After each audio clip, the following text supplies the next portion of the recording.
Okay, Lego Train people, got another video today.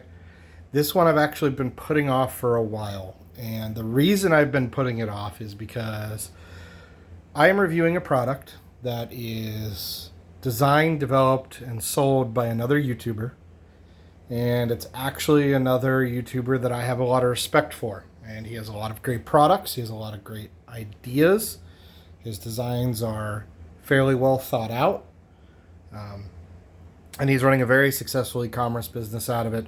So the man obviously knows what he is doing. That being said, what I am showing today in my review of this product is coming from one very specific angle. And I need you all to keep that in mind when watching this video. This video in zero way, shape, or form reflects a standard use case of this YouTuber's product. I am talking, of course, about Bevins bricks and his single power pickups. What these do is they take power from a 9-volt track and send it through a power functions plug. He has two versions of this currently. He has a single pickup, which means it is one set of wheels, one single Lego bogie with two metal wheels, one on each side, one contacting each track, that sends power into a power function system, either a train motor, an IR receiver, whatever your combination is. The wheels are stainless steel. They run through bearings.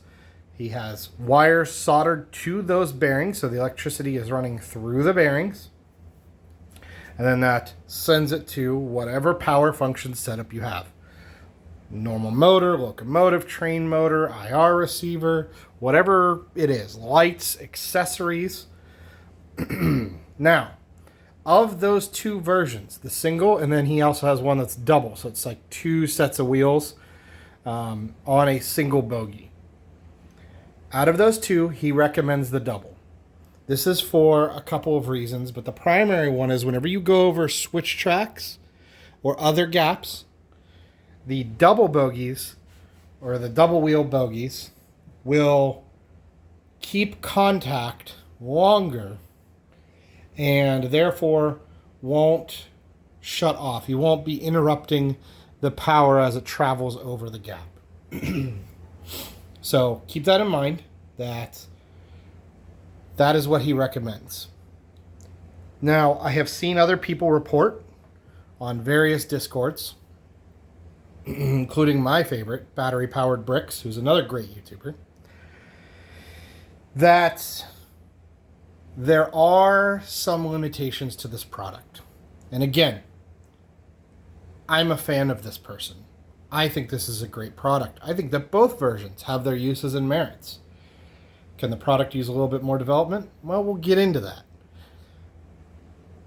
But a lot of people have reported that the power fluctuates a little bit as the wheels are rolling, and some people have seen an interruption in the connection, so where like as the wheel turns or as it moves around a track, they lose connectivity for a split second. Now, depending on your use case, this may or may not be even remotely a big deal. It can range anywhere from this doesn't matter in the slightest to hey, this is a giant issue. So we're going to go over my use case and what I've done.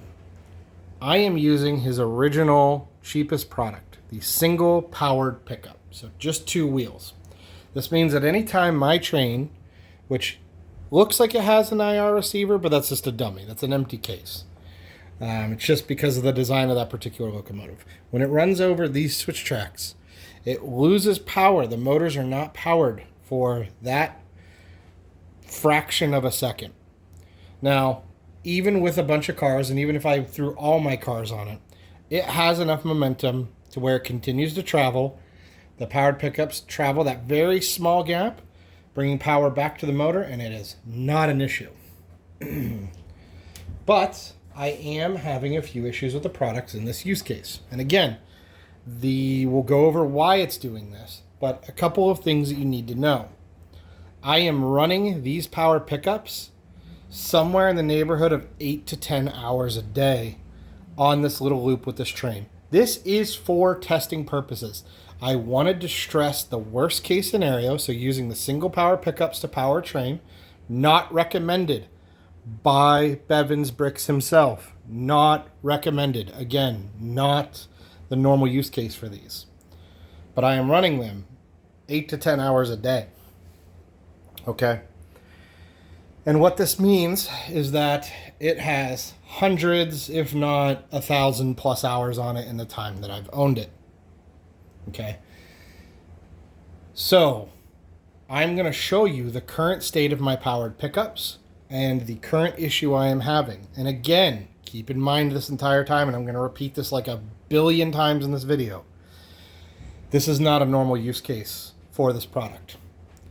So after running this for about 4 hours, 5 hours worth of time, this is the current state of what my train does with the Bevins Bricks single powered pickups.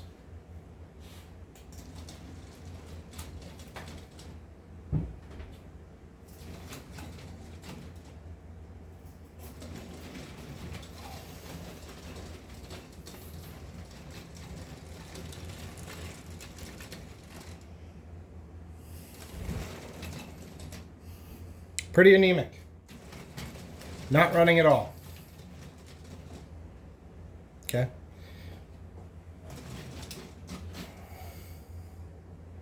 All right. So now we've seen what it's doing.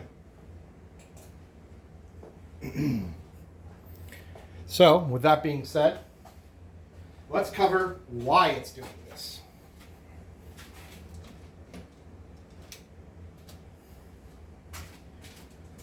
And I'm just going to kind of rearrange things here live, because I don't feel like cutting and editing this in the typical way you would. Sorry, I'm moving you around. I'm sorry. If you get motion sickness, I apologize. So let's look at a few things here. Number one is this is the product installed in this train. Now, normally these would actually be further apart. The reason why I'm doing this is because whenever I do eventually get the double powered pickups, I wanted a repeatable configuration that was more accurate. Okay, so I set this up more like a traditional train. Now there's a couple things we're going to look at here, and hopefully I can get my camera to focus. Okay, see all that crud on the wheels? We're going to clean that off, but most of that will not come off, okay, without being extremely abrasive to the wheels, which is not really a big problem. They're stainless steel. They are great quality wheels. In fact, he sells them as a separate product, and I would highly recommend them for a number of reasons, just from the sake of like durability. They are great. They have a bunch of different uses. But that's very abrasive, and I want to note something. This track, I clean my track, okay, with a wire brush, a clean lint-free cloth, and alcohol every other week. So my track is not dirty. Now, the other things you need to know about my track are a couple things. One, the materials. I not only have standard Lego 9-volt track in both the old gray and the newer gray. I have the transitional track where they moved to more of the RC color, but it had the 9-volt rails on it. I have some of that in there. I also have copper tape track in both 3D printed and original Lego 9-volt, or not 9-volt, RC track that I've added the copper tape to convert it to 9-volt. And in one spot where my powered rail is, where the power comes into my rail, there is leaded solder, 6040 standard solder, that the wheels do contact. Okay, that's a bit of a bumpy ride there. That's just because it's jank. And again, I wanted to put this system through its paces. I wanted it to be difficult. I wanted it to be non-ideal. I wanted a mixture of materials. I wanted curves. I wanted switch tracks. And I've changed my layout a few times during this process. Doing longer straights, doing all curves. Again, just banging on every aspect of this product to just torture test it. And this is more akin to that, a torture test rather than a normal use case or review. So that being said, it has picked up what little dirt does get on it. It picks up, and something to do with either the materials, and this is not that heavy of a train either, but the weight of the train, the materials, whatever. Some of this stuff is so stuck on, I can't scrape it off with like a knife or a screwdriver. I've used X-Acto blades and everything, and some of it just doesn't want to come off. I think it's literally the electrical charge has taken some of the dust and debris and kind of pseudo baked it into the wheels. Now you can see the wheels are pretty dirty, and that's because I ran this for about a week, just pushing it as hard as I could. And you guys know I recently did a layout change. I didn't clean this train when I did that. I cleaned the track. I always clean the track, but I did not clean the train. Again, torture testing. Not a normal use case. You should be cleaning your 9-volt trains regularly. You know, if they're on a display or in a museum or something, I have heard that they do need regular cleaning. Now, the actual original Lego 9-volt bogies obviously have 4 powered metal wheels or more. So you're getting multiple points of power pickup, and they are kind of designed to do that. The Bevins bricks is designed to be a universal product as far as I could tell. And a real quick comment, what would be a normal use case for these single power pickups? If you have a 9-volt train that's running, or a normal train that's RC powered, but you want some lights and you don't want to power them off the battery, you'd run them off of here or another motor for like some cool functionality that your train has. Okay. But what I'm going to do now is I'm going to sit down. I am going to clean these wheels, and I'm going to kind of talk about how I clean them. I'm going to try to not get too much more of my face in here. I'm pretty sure I accidentally did a face reveal over there. When I rewatch, we'll see. Maybe I did, maybe I didn't. It's not the end of the world if I did, but I'm not quite ready to do a face reveal. I do have other channels where you can see my face. If you find me, you'll know. There are some hints, but and I was a YouTuber with a much different kind of channel in the past, but I'll talk about my past in another video. I'll talk about my medical issues, that kind of stuff in another video.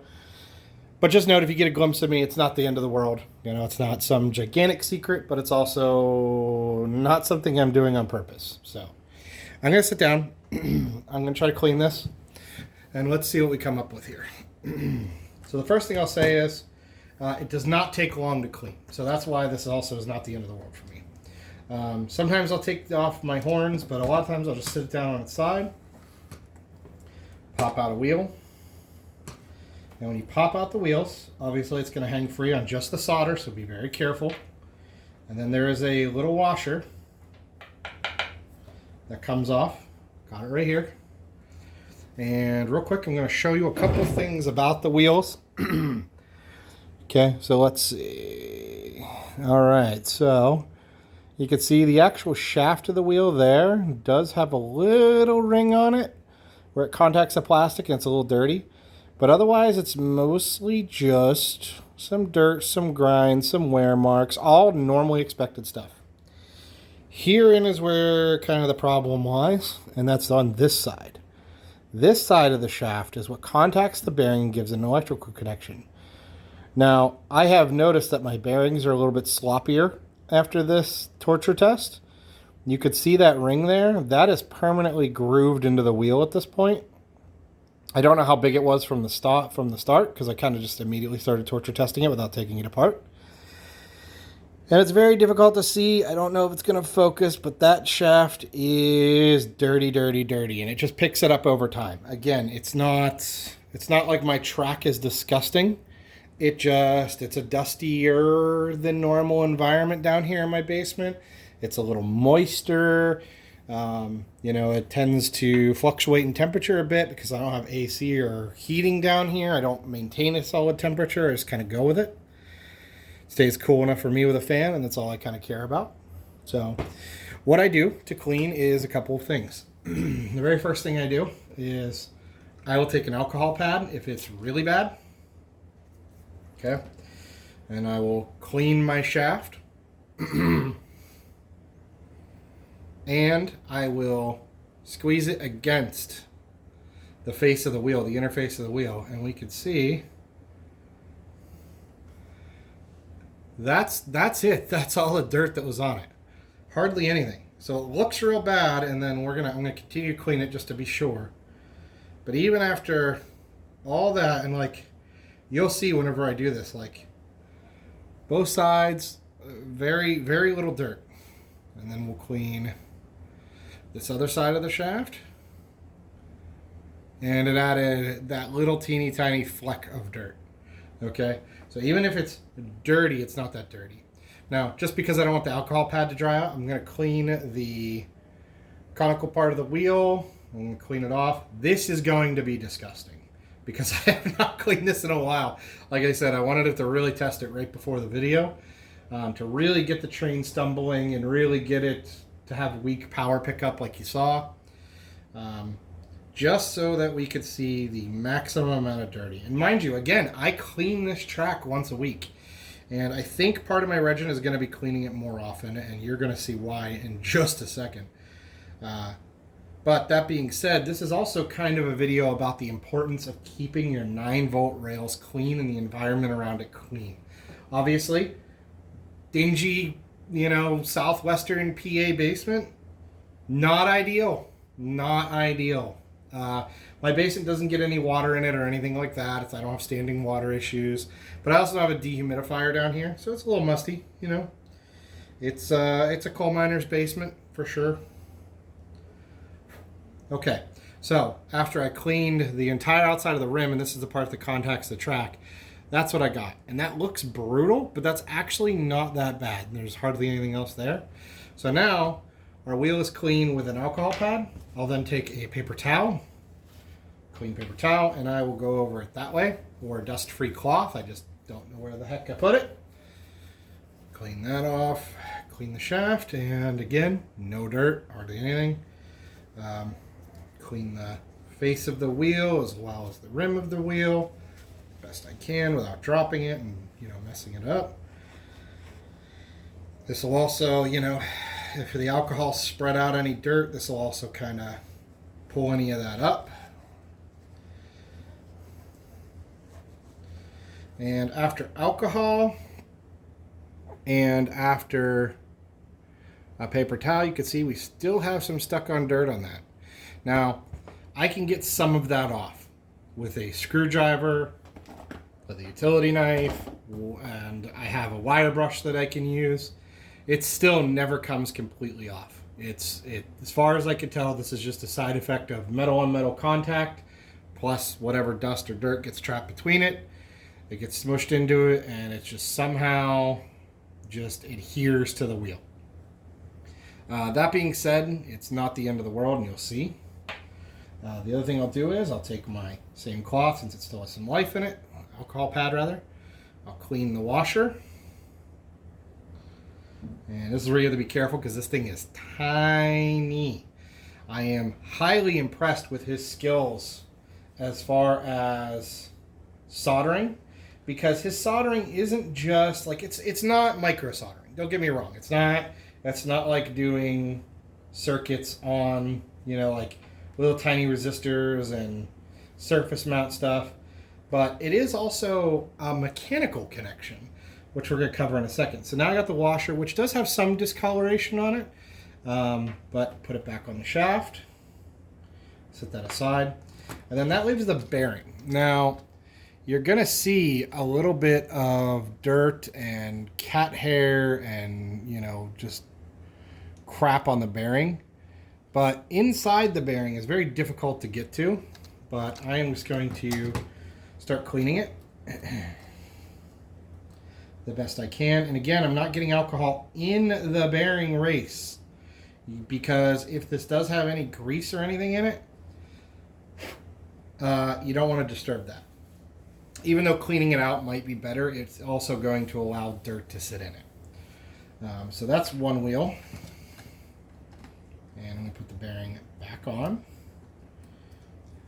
And then I'm going to carefully position the bearing in the wheel and drop my train because I'm an idiot. And I apologize if you're not getting this or if you're seeing my ugly face again. And then I'm going to clean the other wheel the same way. And I'm not going to walk you through it the way I just did because we already did it once. It's the same exact process. Take an alcohol pad, clean the shaft, clean the inner face of the wheel, clean the outer part of the shaft, the outer face, and then clean the rim, which is where going to be most of your normal dust and debris build up. And you could just take this off the track, flip your train over, clean the wheels off real quick. Takes you less than a couple minutes, and you have a good majority of the dirt that's going to get picked up from your 9-volt rails off. Okay, and again, ideally you don't have this in this bad of environment. Again, these are all worst case, non-ideal scenarios that I have here. And I knew that going in, and I wanted to put this through its paces to see how it could last. Okay, but this is what I do twice, or if I want good speed out of my train, 3 times a day with a single powered pickup. Now, my theory is that because I have this, I don't want to call it a dirty environment because it's really not all that dirty. It's just kind of dusty and musty down here. But it's not, again, not standing water. There's not like dirt on the floor or anything. I run the vacuum down here, believe it or not. I can't tell from the background because there's just junk laying around in storage, just crap that came whenever I bought the house. Also, make sure you don't have any hairs, strings, cat hair, whatever, all up on your junk here. And I'd actually already cleaned that bearing recently, so hopefully we'll get good performance out of here. Now, we got our Bevins powered pickups are clean. I'm not going to clean my rails just because I don't want to do that on camera. It takes forever. So I'm going to go put this back on. We're going to fire it up and see what kind of performance we get. Now again, this is with rails that have not been cleaned since my last video, which was 2 or 3 days ago at this point. I think it was filmed 3 days ago, 4 days ago maybe, max. And I've run this train a crap load. So let's see what we get now. Sorry, I have a chair there, it's in the way. Here we go, all aboard. Okay, well my magnet failed, but you can immediately see a huge performance gain. Let's get that on now. Look at that. Look how beautiful that runs. This is how the product ran for about the first week and a half that I ran it. The first... really, no, it's closer to like 2.5 weeks. The first 2.5 weeks, I didn't clean these Bevins bricks powered pickups at all. And I'd also ran them to wear them in a little bit on my high-speed nickel metal hydride passenger train several times. Around a test track, around my torture test track, which used to be here, that was made up of all of my misfit parts. Some of which you can see here, and we'll talk about the red parts in the back. That's just... I haven't ordered stuff to print stuff. Maybe you can't see them. You can't see them in the back, but you can see, some of the mislabeled parts here. And you can see, even in just a couple minutes that this has been running, not even a couple minutes really, you could see I get some slowdown through some of the curves. That's not the Bevins bricks. I mean, it is the powered pickups, not making great contact.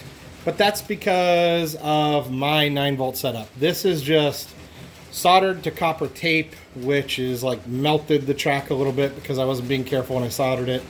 And then a stupid transformer up above that's not a Lego transformer. It's a little underpowered. It actually only puts out about 9 volts. I get like 8 point something. So this is not full speed. It's not anything spectacular. And I suspect with a little bit more power, this would not be as big of a problem, but this is what it does. It'll run like this for 8 to 10 hours a day, cleaning it off whenever it gets to the point where it can't move on its own anymore. And that's been how I've been torture testing this. Okay, so I like it.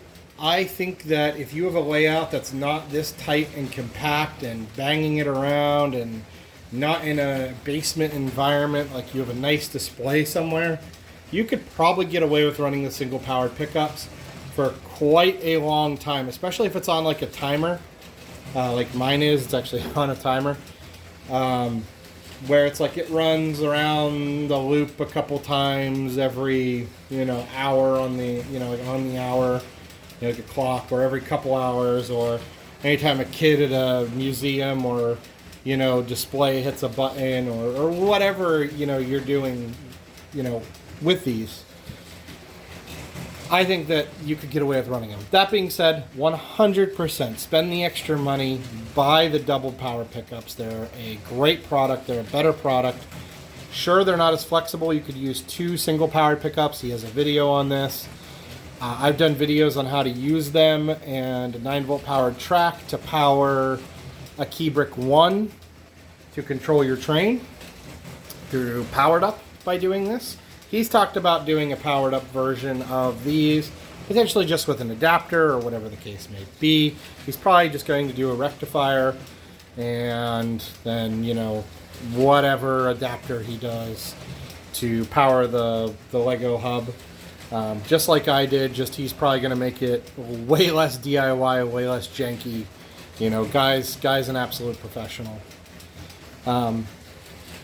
Yeah, I'm hoping that we see a little bit of slowdown just from dirt buildup, because again, I haven't cleaned this track in it's like 4 or 5 days now that I think about it.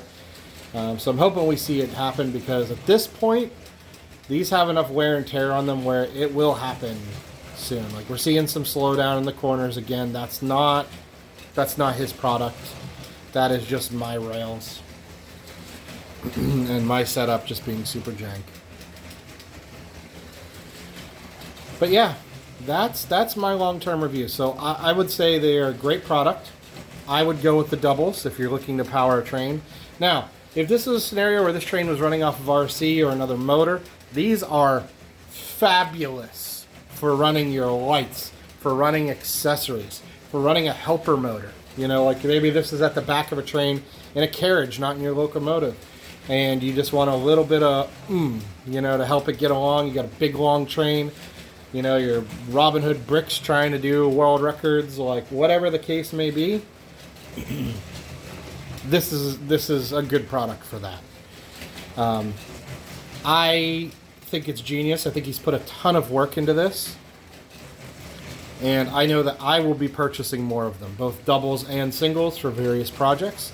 This would also be good if you're doing like a self-charging project, or your train is an Arduino, or Raspberry Pi based train, or something like that, where it can stop and charge itself and take back off. Whatever kind of thing you're doing there, this is great. And there's all kinds of automation stuff you could do. You could use this to run, again, with a rectifier, some powered up stuff with some sensors maybe, to work on some train automation, or whatever the case may be.